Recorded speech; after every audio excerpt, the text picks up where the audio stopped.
Hi everyone, welcome to the 20 for 20 challenge, and today for me it's day 10, and thank you for everyone who's been donating to my Just Giving page and following and commenting on the way. It helps to know you're appreciating my humble efforts, so thank you. What I realised is there's only 2 days to go now of the Blood Cancer Awareness Month, and I haven't really said an awful lot about MDS, and for the people that don't really know me, I ought to do that. And MDS stands for myelodysplastic syndrome, and it's a rare blood cancer that mainly affects people who are older than 70, and in that category it's more men than women as well. And so when I was diagnosed with it as a very fit 35-year-old woman, it was a bit of a shock, and it took them 2 years to diagnose me because it's rare and it's, you know, not expected in that age group. The diagnostic testing and that's happened over the years has got so much better now, so more and more people are being diagnosed earlier, at an earlier point in the disease, which is really good. But I was diagnosed way back 20 years ago, in fact. And when I was first diagnosed, when I read the book that I found, it said that the mean survival was 2 to 5 years, and I thought, oh my days. And then I tried to do some research online, and there wasn't an awful lot available online. And it was all a bit doom and gloom. But I saw something where, you know, some people, there'd been 3 people who had become cured of it, and I thought, well, there's no reason why I can't be a 4th. That's where I was coming from.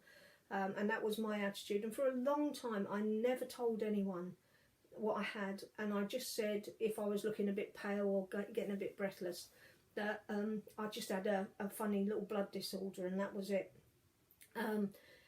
And gradually over the years things got worse and worse and worse, but normally with MDS there's this steady decline, but with me it was more like this, and I never conformed to a stereotypical pattern of the disease. So I could be going along fine, working very hard, more than a full-time job hours really, because I never kept to normal hours. If something needed doing, I would stay and do it.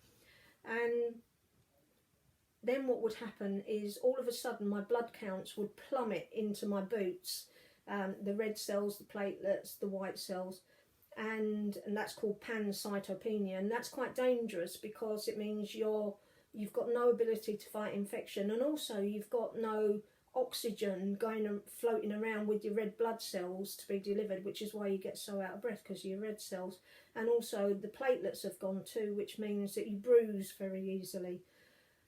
And as a result of all of that, I was hospitalised many times, and I had sepsis 10 times at that point, which is an awful amount of luck really to come through it 10 times.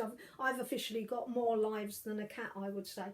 And then on one awful occasion, we were all on holiday, myself and 2 of my sisters. There were 13 of us gone away, and it was my 50th birthday celebration. So I said, let's do something different. So we all went on holiday together to Mallorca, and on the last day but one, the day before we were due to fly home, I became really quite unwell, and I was a little bit confused and not knowing what was going on, and it was my partner who actually arranged that I needed some help, that something was wrong.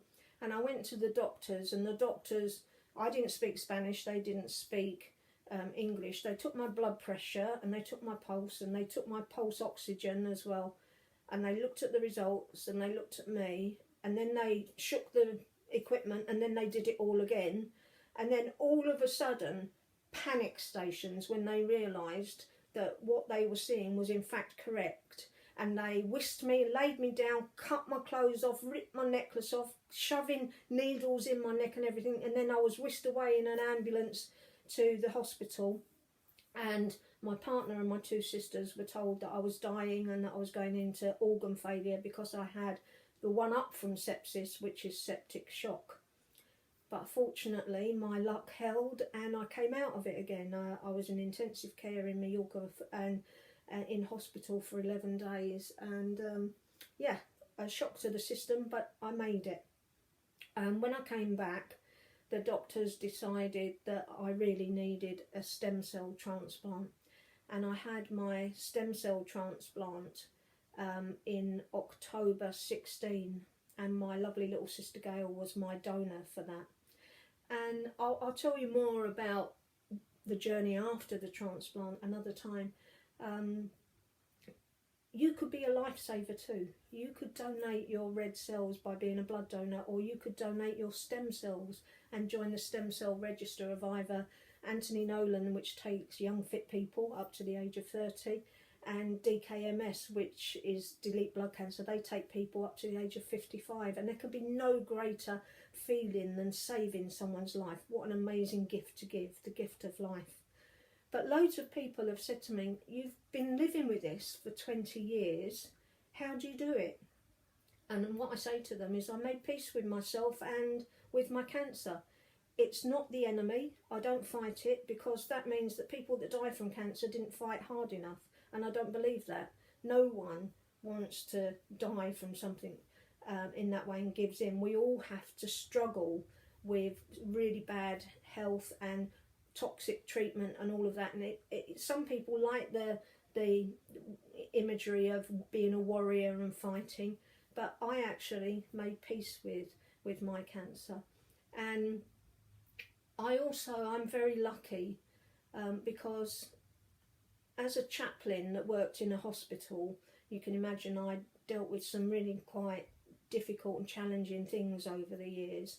And I used to say to people who were thinking of becoming a chaplain that my job was to collect tears and to stand at the point where the love of God met the mess of the world. And I believe that in me as well, and that the love of God actually carries on within me. And if I keep loving myself and make peace with myself, that's the best thing I can do to keep journeying forward with all the health problems that I have. So today's song is about peace, and wouldn't the world be so much better if we all believed in peace? And peace starts with us. It starts with each and every one of us. And if you see someone without a smile, give them one of yours. You've got a never-ending supply, and that's where the peace starts, okay? So that's what the song's about today, and I'm sure you're ready.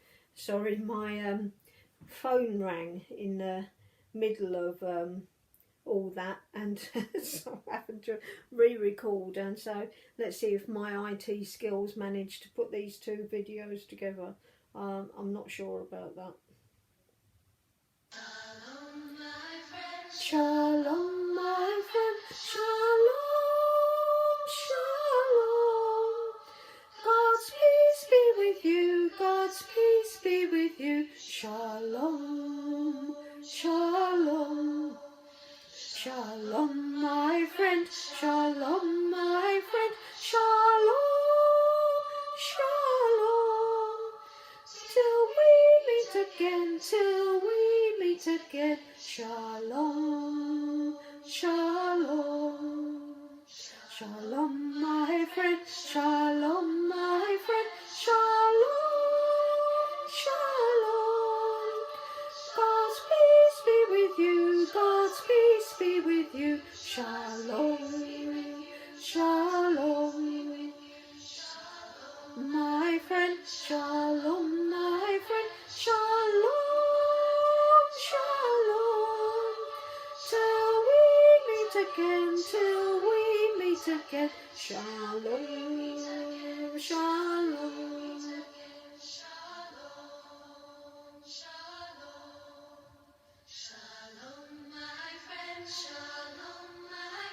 Shalom, my friend, shalom, my friend, shalom, shalom. God's peace be with you, God's peace be with you, shalom, shalom. Shalom, my friend, shalom, my friend, shalom, shalom. Till we meet again, Shalom, shalom. I hope you like the round. Feel free to practice and have a go yourself, and may peace be with you. Take care.